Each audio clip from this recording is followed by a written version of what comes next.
홍경래의 난 19세기 초 홍경래, 우군칙 등의 주도로 평안도에서 일어난 농민항쟁. 원인과 배경. 조선시대의 평안도는 중국과 접경한 곳으로 명청과의 교역이 이루어졌다. 정기적으로 운영되는 무역뿐만 아니라 참상에 의한 밀무역도 성행하였는데, 이는 산간지대가 많고 평야가 적어 농업에 불리한 평안도의 상공업이 발전하는 계기 중의 하나로 작용하였다. 아울러 평안도 각지에서 은광과 금광이 발견되고 교역에 필요한 은과 금이 채굴되면서 조선 후기로 갈수록 이곳에 새로운 사회층이 형성되었다. 특히 중국과의 교역, 광산의 채굴 등으로 막대한 부를 축적한 부민은 신향을 구성하여 지역사회의 영향력을 행사하고자 하였다. 그러나 기존의 지역사회를 장악하던 원향과 대립하여 의도한 바를 이루지 못하였고, 막대한 재산을 보유한 신향은 도리어 지방관의 수탈 대상이 되었다. 한편 평안도는 조선 전기에야 비로소 개척되었고, 이주를 통한 인구의 충원으로 유력한 가문이 적었다. 특히 죄를 지은 자의 집안을 평안도에 유배하면서 전가사변율 이들이 가문을 형성한 사례가 많았는데, 이러한 상황은 평안도에 대한 정치적 차별로 발전하였다. 때문에 평안도 출신 응시자의 과거 합격률이 적지 않음에도 평안도인은 요직에 오르지 못하고 한직을 전전하게 되었다. 이처럼 경제력을 배경으로 하는 평안도 신양에 대한 억압과 평안도에 대한 정치적 차별은 지역사회의 불만을 야기하였고, 홍경래의 난이 발생하는 주요 원인 중의 하나로 작용하였다. 홍경래의 조직활동.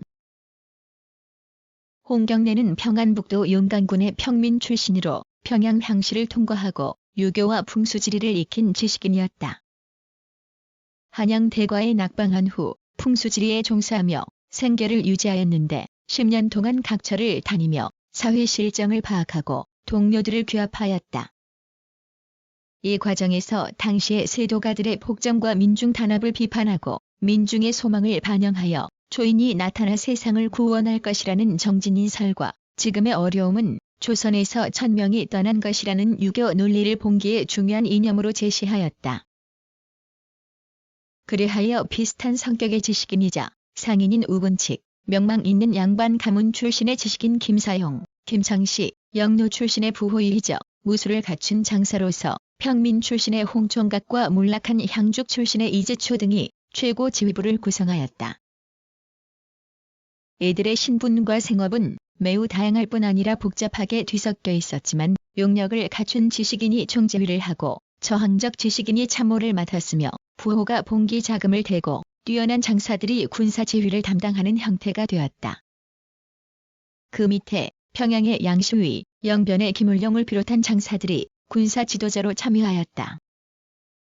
이들은 주로 홍경래의 조직 활동에 의해 봉기의 인근 지역뿐 아니라 멀리 평안도 남부 및 황해도로부터 모여든 인물들이었으며, 봉기 당시 30에서 40명 가량이 적극적으로 항쟁하였다. 박천의 김해철, 안주의 나대권 등 상인들도 아랫사람들을 거느리고 참여하였다. 상인들은 특히 봉기 준비 단계에서 자금을 조달하고 군조를 모으는 데 절대적인 성과를 올렸다. 주도 세력은 또한 철산의 정경행, 선천의 유문재 등 청천강 이북 각처의 권력을 쥐고 있는 명망가들과 행정실무자들을 포섭하여 능세력으로 삼았다. 그들은 봉기군을 맞아들이고 자기 지역의 행정을 담당하였다. 봉기와 경과.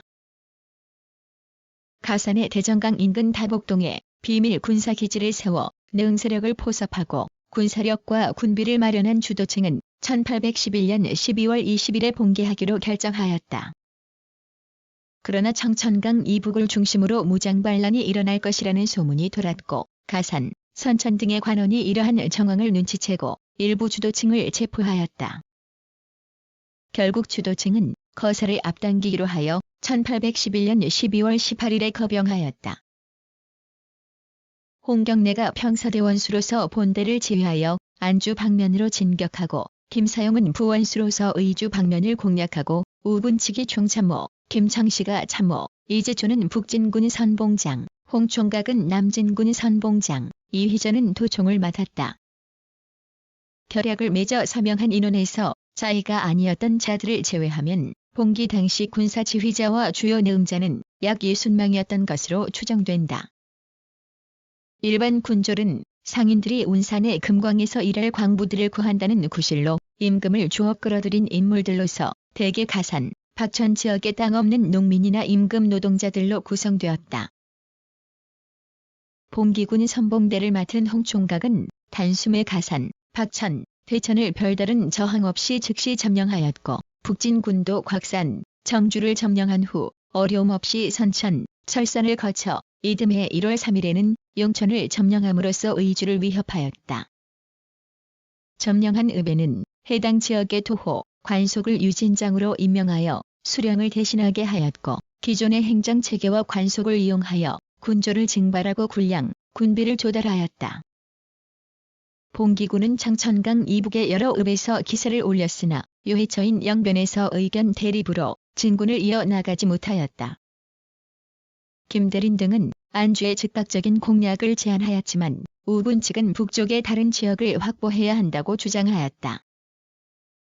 결국 우군 측의 의견이 수용되었고 김대린 등은 반란이 실패할 것이라 생각하여 홍경래를 살해하여 관군에게 항복하려 하였다. 그러나 살해 계획이 발각되어 김대린 등이 처형되었다. 봉기군은 다시 군사를 정비하느라 전략적 요충지인 안주의 병력을 집중할 수 없는 어려움에 빠지고 시간을 지체하게 되었다. 정주성에서 관군의 패배. 그 사이 전열을 정비한 안주의 관군과 12월 29일 박천, 송림에서 격돌하였으나 패하였고 그날 밤 정주성으로 퇴각해 들어가 전략상 수세에 몰리게 되었다. 무자비한 관군의 약탈과 사륙이 행해지는 가운데 봉기군 지휘부가 함께 행동하자고 역설하였기 때문에 정주성에는 관군의 노략질을 두려워한 박천, 가산의 일반 농민들도 매우 많이 들어갔다. 북진군 역시 의주의 김견신, 허황이 이끄는 의주 민병대의 반격을 받은 데다 송림 전투에서 승리한 기세를 몰아 진격하는 관군에게 곽산 사송평에서 패전함으로써 군사를 해산하고 주요 인물들은 정주성에 들어갔다. 한겨울 정주성으로 쫓겨간 봉기군은 매우 열악한 상황이었으며 식량이 떨어져 죽는 이가 속출했다.